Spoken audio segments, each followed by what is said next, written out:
A very warm welcome to all my dear friends. LIC double A या फिर LIC ADO,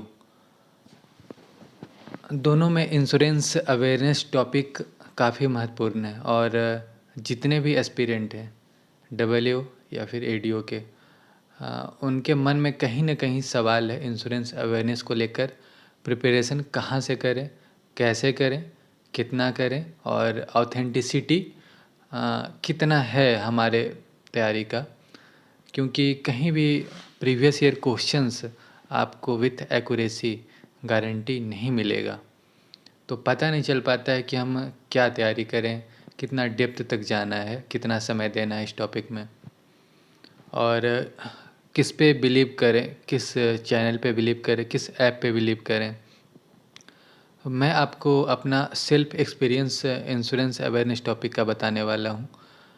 2019 batch ADO, जब 2019 का vacancy आया था ADO का, उस समय मैं भी बिल्कुल जीरो था। इंश्योरेंस अवेयरनेस में कोई नॉलेज नहीं था। जितने भी आपको रिसोर्सेज मिले इंटरनेट पे, यूट्यूब्स पे, कहीं भी कुछ भी, आप वहाँ से इंश्योरेंस अवेयरनेस के बारे में आप पढ़ते रहिए। बहुत सारे ऐप्स हैं जैसे ग्रेडअप हो गए, टेक्स्ट बुक हो गए, आपको मॉक टेस्ट लगवाएंगे। आप मॉक टेस्ट पे ज़्यादा ध्यान दें, मॉक टेस्ट पे आप ज़्यादा ध्यान दें। मॉक टेस्ट बहुत हेल्पफुल रहेगा इंश्योरेंस अवेयरनेस के लिए। और ये एक ऐसा टॉपिक है, अगर आपने अच्छा से कवर किया है तो आपका सिलेक्शन का चांस है जो 50% है वो 80 पे हो जाता है, 70 है तो 90 पे चला जाएगा।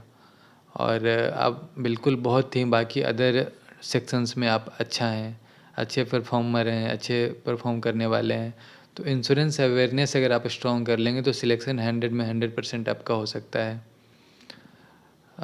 लेकिन हम अभी एक आपको अवेयर करेंगे कि कभी भी पेड कोर्स के तरफ इंश्योरेंस अवेयरनेस के लिए नहीं जाएं, बिल्कुल नहीं, बिल्कुल वेस्टेज ऑफ मनी होगा आपके लिए। मैंने भी 2019 में कुछ एक पेड कोर्स ख़रीदा था। मेरे ख्याल से उस पर हम समय भी नहीं दिए थे। 1 2 3 क्लास उसका किए, उसके बाद उससे अच्छा हमें ग्रेडअप का मॉक टेस्ट लगा, टेक्स्ट बुक का मॉक टेस्ट लगाएं। जहाँ भी मॉक टेस्ट अवेलेबल हो फ्री ऑफ कॉस्ट उसको लगाइए। जहाँ भी फ्री ऑफ कॉस्ट आपको पढ़ाया जा रहा है वहाँ पढ़िए। कभी भी इंश्योरेंस अवेयरनेस के लिए पेड कोर्स नहीं लीजिए।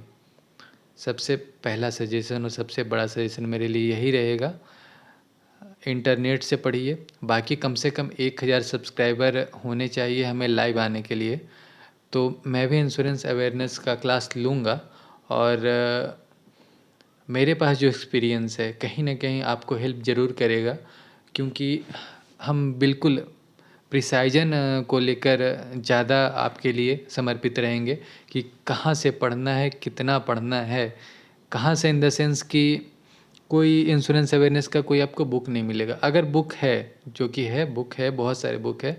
एक IC38 बुक आता है, आप प्ले स्टोर पे भी डाउनलोड कर सकते हो। IC38 एग्ज़ाम ऐप प्रिपरेशन, उसमें आपको प्रैक्टिस सेट मिलेगा, मॉक टेस्ट मिलेगा, वन लाइनर से बहुत मिलेंगे, लेकिन वो बहुत लेंदी हो जाएगा और उतना पढ़ने का आपको कोई फ़ायदा भी नहीं है। आप बिल्कुल कंफ्यूज कर जाएंगे, क्योंकि उसमें इतना सिलेबस है। समझ लीजिए इंश्योरेंस अवेयरनेस का वो PhD है।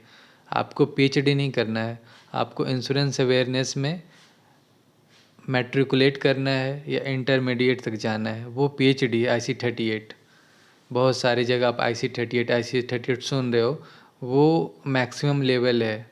उतना पढ़ना वेस्टेज ऑफ टाइम है सिर्फ और सिर्फ, और अपने दिमाग में कूड़ा भरने के बराबर है। कूड़ा ना भरें, कंटेंट पढ़ें। तो इन डेप्थ नॉलेज हमें है कि कहाँ तक LIC सवाल पूछ सकती है और कौन कौन सा टॉपिक मोस्ट इम्पॉर्टेंट है, जिसको तो आपको एग्ज़ाम में पढ़ के ही जाना चाहिए। तो जल्दी से जल्दी आप लोग अगर कोई सब्सक्राइब नहीं किए होंगे तो सब्सक्राइब कर लीजिए, ताकि जैसे ही 1000 होता है तो हम लाइव क्लास ले सके आप लोग का। और लाइव क्लास लेना इसलिए इस टॉपिक के लिए कंपलसरी हो जाता है क्योंकि कुछ मिनट्स के वीडियो में कुछ भी कवर नहीं हो सकता है। एटलीस्ट 1 आवर का एक सेशन तो चलना ही चाहिए, तभी आपको एक अच्छा कंटेंट, अच्छा नॉलेज और समझ के साथ मिल पाएगा।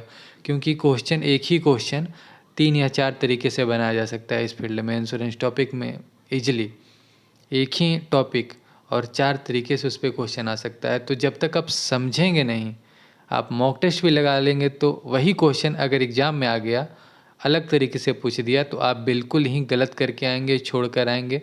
खैर छोड़ेंगे तो नहीं क्योंकि नेगेटिव मार्किंग नहीं है, लेकिन गलत जरूर करके आएंगे। तो इस फील्ड में समझना बहुत इम्पोर्टेंट है। अगर आप अच्छे से समझ गए तो आप टिक कर लेंगे सही ऑप्शन। तो आई होप जल्दी 1000 होगा और आप लोग का हम कुछ इम्पोर्टेंट क्लास ले पाएंगे इसके रिगार्डिंग। और अभी आप लोग पढ़ते रहिए, मेरे वेट में ना रहें, पढ़ते रहिए ज़रूर। अभी तो टाइम है, बहुत ईजिली बहुत अच्छे से कवर हो जाएगा, सफिशिएंट कवर हो जाएगा। जो प्री के बाद भी अगर पढ़ना आप स्टार्ट करेंगे, प्री एग्ज़ाम के बाद, तो भी बहुत सफिशिएंट टाइम है इंश्योरेंस अवेयरनेस के लिए। हमने भी प्री के बाद ही तैयारी किया था और बहुत अच्छा स्कोर किया था। लेकिन हम ये नहीं बोल रहे कि आप लोग भी ऐसा करें।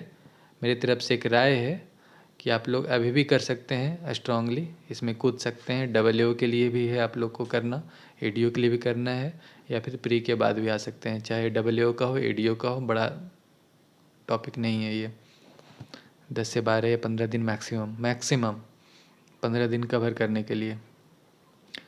तो मॉक टेस्ट लगाइए, ग्रेड अप, टेक्स्ट बुक जहाँ भी अवेलेबल हो वहाँ से, अड्डा 247 से मॉक टेस्ट लगाइए। पेड कोर्स मत लीजिए, इंटरनेट से जो भी आपको फ्री ऑफ कॉस्ट मिल रहा है बिल्कुल उसको पढ़िए आप।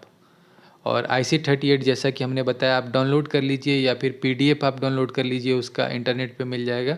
और उसका वन लाइनर पे ध्यान दीजिए, वहाँ भी अगर ऐप में मॉक टेस्ट लगाने को मिल रहा है, उसका मॉक टेस्ट अच्छा नहीं है, वो आप लोग के लिए नहीं है, वो मॉक टेस्ट किसी और के लिए है।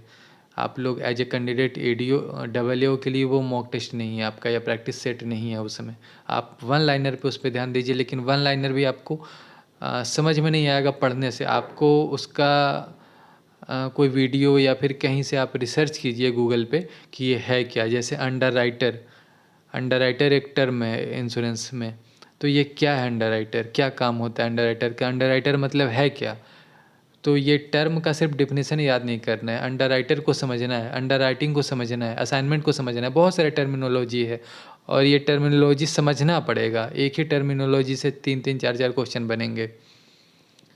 तो I hope so insurance awareness का कुछ स्ट्रेटेजी आपको समझ में आया हो। और बाकी मैं भी क्लास लूँगा, 1000 होने दो आप। Thank you.